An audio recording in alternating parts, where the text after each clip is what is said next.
Welcome back, horror fans. Tonight we step into the shadows of the Conjuring Universe for a story you've never heard before. This is a tale of a family, a haunted house, and a mistake that unleashes unimaginable evil. Settle in, turn down the lights, and listen closely, because some doors should never be opened. The Rao family is searching for a fresh start. Mark, a teacher, and Priya, a nurse, have saved for years to buy their dream home, a sprawling, weathered farmhouse on the edge of a sleepy town. The children, Emily and Arjun, are excited but uneasy. The house is old, and the locals whisper about its dark past. On the first night, as they unpack, Emily notices a faded door at the end of a narrow hallway. It's locked tight, and her parents dismiss it as a storage closet. But Emily feels a cold draft every time she walks by. Within days, strange things begin to happen. Lights flicker, doors creak open by themselves. Arjun's toys vanish, only to reappear in odd places. Priya finds muddy footprints in the kitchen, too large for a child, but too small for an adult. At night, Emily hears whispers calling her name. She tells her parents, but they reassure her it's just the wind. Mark, however, starts having nightmares, visions of a woman in black, her face twisted in rage, standing by the locked door. One stormy night, the whispers grow louder. Emily, unable to sleep, follows the sound to the locked door. This time, it's ajar. She hesitates, then pushes it open. Inside is a small, windowless room. The air is icy. On the floor, a circle of salt surrounds a battered wardrobe. Strange symbols are scrawled on the walls. Emily steps inside, and the door slams shut behind her. She screams, but no sound escapes. In the darkness, she hears a slow, rhythmic clapping, two hands echoing in the void. Mark and Priya wake to Arjun's cries. He can't find his sister. Panic rises. They search every room, but the house feels different, as if it's working against them. Doors lead to endless corridors. Shadows flicker at the edge of their vision. Priya finds Emily's bracelet outside the locked door, now sealed tight. She pounds on it, but there's no response. Mark tries to break it down, but the wood is unnaturally cold and unyielding. Desperate, Priya calls for help. The local priest refuses to enter the house, muttering about the curse. With nowhere else to turn, Mark finds a number online. Ed and Lorraine Warren, famous paranormal investigators. Ed and Lorraine arrive, sensing the evil immediately. Lorraine's visions show her glimpses of the past, a woman named Bathsheba, a failed exorcism, and a door that should never have been opened. Inside, Lorraine feels Emily's fear. She sees the girl trapped in a shadowy realm, surrounded by lost souls and the spirit of Bathsheba, who feeds on the fear of children. The wardrobe in the room is a gateway, a portal to a place where the dead are never at rest. Ed and Mark prepare a ritual to break the curse, while Lorraine guides Priya in reaching out to Emily through the door. The ritual begins. The house shakes, shadows swirl around the family. On the other side, Emily faces Bathsheba, who tries to lure her deeper into the darkness.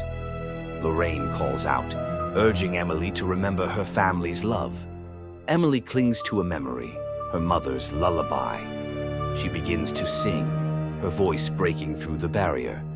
Priya joins in, and the bond of love grows stronger. Bathsheba shrieks, the wardrobe bursts open, and a blinding light fills the room. Emily is pulled back through the door, collapsing into her mother's arms. The Warrens warn the Rows that the evil is contained, but not destroyed. The door must never be opened again. They place protective charms around the house and add the wardrobe's handle to their collection of haunted artifacts. Emily recovers, but the family decides to leave the house behind. As they drive away, the camera lingers on the hallway. The door stands silent, until, in the darkness, a pair of hands clap softly, twice. Months later, Last time, the Rao family barely escaped the evil lurking behind the wrong door. But in the world of the Conjuring, darkness never rests for long. Tonight, the nightmare returns, and this time it's even more terrifying. Months pass. The house stands silent, but inside, something stirs.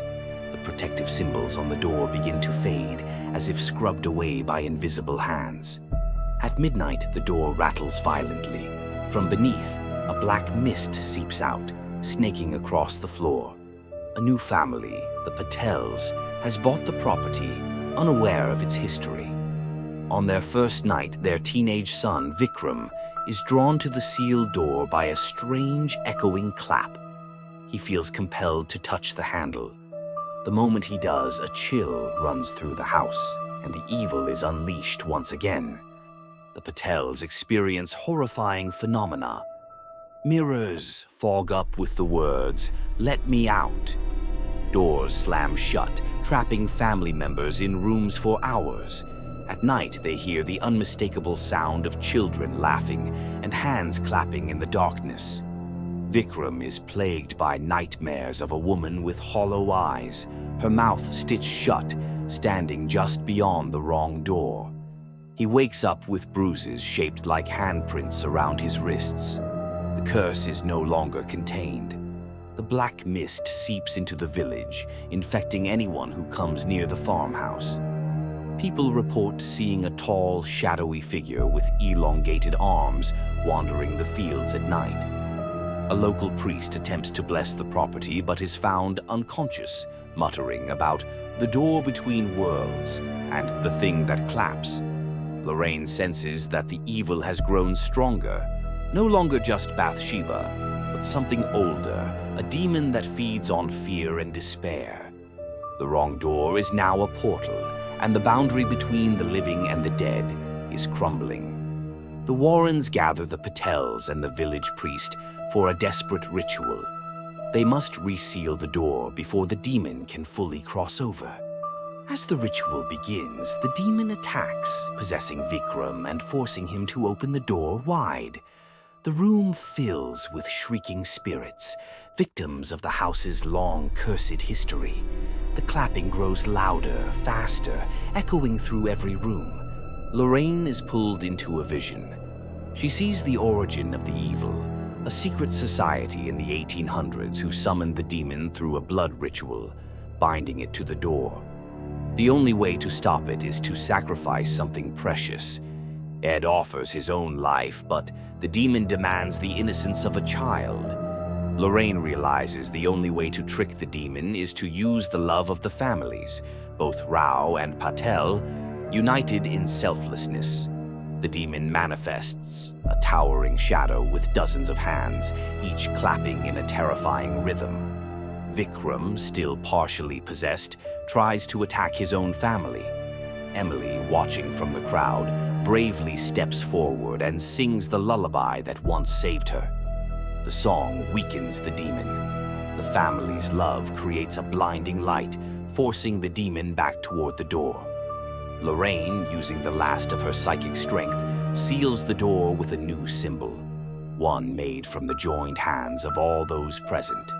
With a final deafening clap, the door slams shut. The mist vanishes. The house is silent once more. The Patels and Raos leave the house for good, warning others never to return. The farmhouse stands empty, but this time the wrong door is truly sealed, at least for now. But as the camera pans down the hallway, a faint, slow clap echoes in the distance, promising that in the Conjuring Universe, evil is never truly gone.